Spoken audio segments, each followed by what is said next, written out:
ગુજરાત રાજ્યની નવી શિક્ષણ નીતિ અનુસાર GCASમાં અનેક વિદ્યાર્થીઓને પ્રવેશ મળ્યો નથી,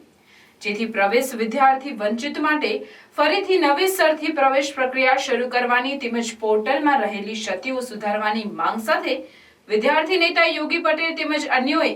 જેપી કોલેજના પ્રિન્સિપલને આવેદનપત્ર પાઠવ્યું હતું।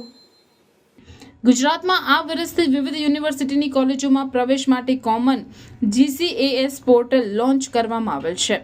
જેના કારણે કેટલાય વિદ્યાર્થીઓ પ્રવેશથી વંચિત રહી ગયા હોવાના આક્ષેપ સાથે વિદ્યાર્થીના નેતા યોગી પટેલ, પૂર્વ GS હર્ષિલ પરમાર, આગેવાન નકુલ સોલંકી તેમજ મોટી સંખ્યામાં વિદ્યાર્થીઓએ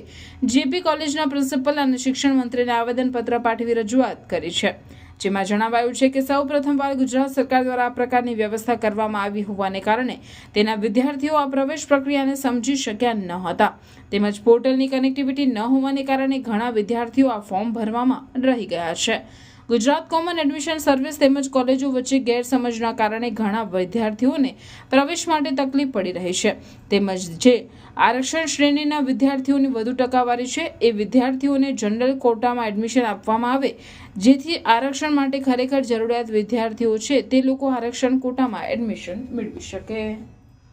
ફોર્મની અંદર ડોક્યુમેન્ટ અપલોડ કરવા જે કે નોન ક્રિમિનલ જાતિના દાખલાની અંદર ઘણી મુશ્કેલી પડી રહી છે અને ઘણા વિદ્યાર્થીઓ બાકી રહી ગયા છે। આ માટે ફરીથી સરકાર આ પોર્ટલને શરૂ કરે અને પ્રવેશ નવેસરથી આપે, તેમજ જે ક્ષતિઓ છે અંદર તે પણ સુધારે, એ જ માંગ। તદુપરાંત જે આરક્ષણની સીટો છે, રિઝર્વ સીટો, એને બચાવવાનો હેતુ માટે કોલેજો તેમજ ગુજરાત સરકારના પોર્ટલની ક્યાંક ને ક્યાંક ખામી દેખાઈ રહી છે, જેથી જે વિદ્યાર્થીઓને આરક્ષણમાં આવતા હોવા છતાં પણ વધુ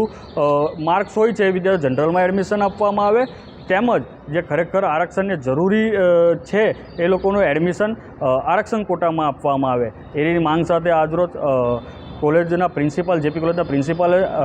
સંબોધીને આવેદનપત્ર આપીને શિક્ષણ મંત્રીને રજૂઆત કરવામાં આવી।